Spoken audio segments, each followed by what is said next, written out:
What's going on, ladies and gentlemen? Thank you so much for tuning in. It's me, Mikey Pipes. Thursday, March 5th, 2026. Heading to check in on James and Derek. They are taking out a Weil-McLain Ultra 3. I believe it's an 85. It's on the smaller side of a condensing boiler from Weil-McLain. It's got too many problems, and they've decided to take it out, decommission it, sunset it, and put in the US boiler, Burnham Alta, boiler only, number 80. I'm just around the corner from the job site. Hopefully I'll be able to get some footage and check in on them. Right now it is almost 9:20 in the morning. They've been on site probably for about an hour and maybe an hour and 20 minutes or so. So let's see what they're up to and give any moral and physical support. Let's go.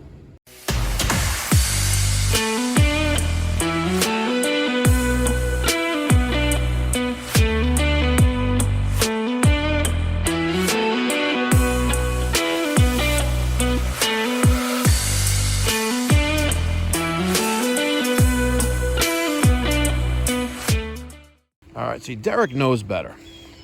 The one thing that I hate is that it looks like we're doing a boiler to the whole neighborhood. There's no need to be messy and dirty and announce to the world what we're doing inside of a customer's home. So if it's Derek, he knows better. If it's James, he doesn't know. Let's go see what door is open here, folks.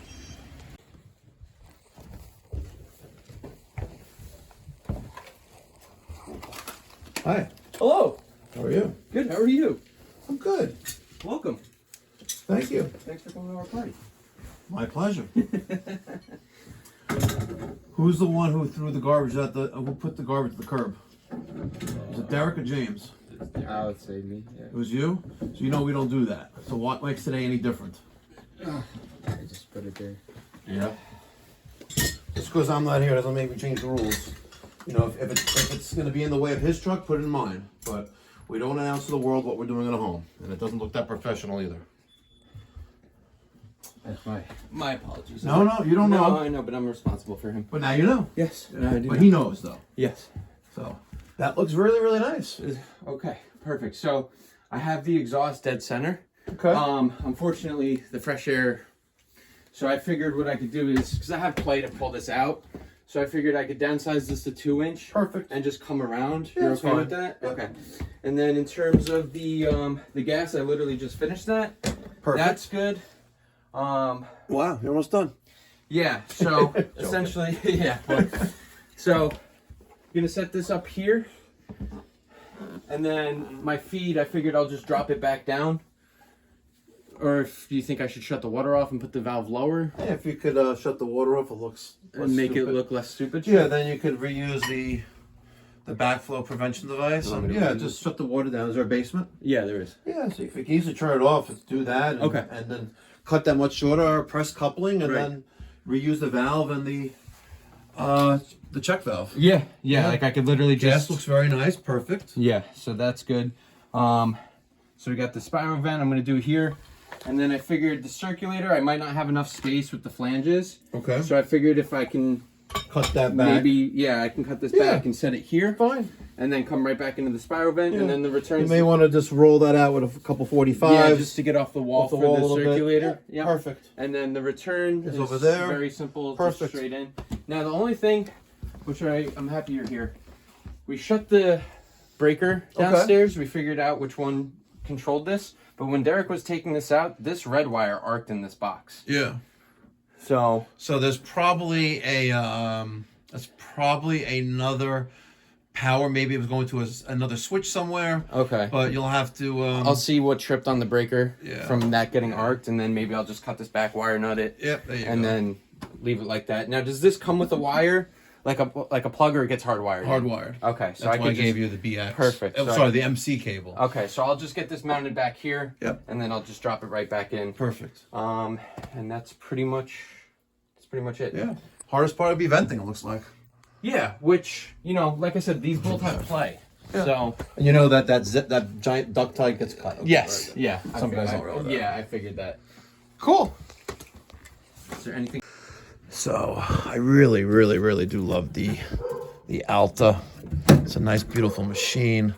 You know, you fold down the cover once you disconnect the igniter. Going to the heat exchanger, you have access here to everything. Look at how simple this machine is, folks. Here is your gas control valve. Here's your blower. Here's your heat exchanger. High temperature outlet. Heat exchanger temperature sensor. Bleed port right on top of the heat exchanger. Air pressure switch.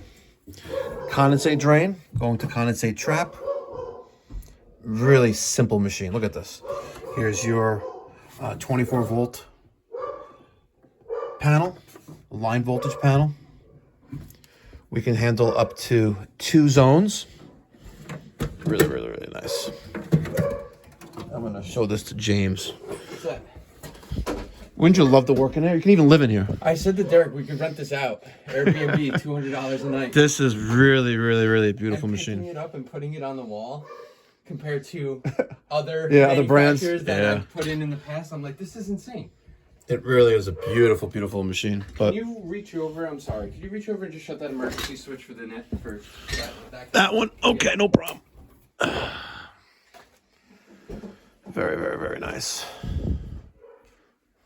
A little archy action there, huh? Very, very, very, very nice. So I'm about to leave. There's the old Weil-McLain.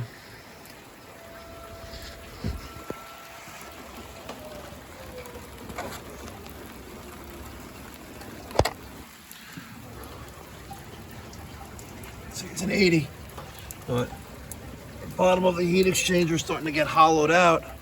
And what happens next? It leaks out the bottom because all that acidic condensate, which drips down into the condensate trap there, and then out. It just eats that cast. It's crazy.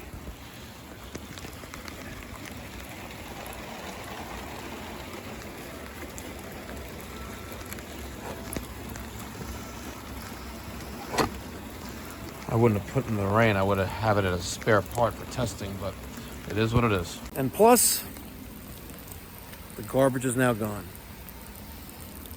That's the way that my mentor taught me. You know, you pull up in front of a client's home, you have a clean and orderly truck that's not filthy. You know, you're in a clean uniform. You present yourself at the customer's door a certain way, and you're there to accomplish a task. Leaving all the junk in front of a customer's location, the home, place of work, is just not professional. We don't need to have garbage out in front of the home. I get it, if you're replacing a central air system with all new ductwork, you're gonna have some accumulation there, but that's where you have a runner or an apprentice who's gonna load up garbage and get rid of it. So it's not in the way. So it doesn't look like a war zone in front of a customer's home. And that is how I was taught when I had a mentor, and that's why I try to teach and instill in my guys as they're out in the field.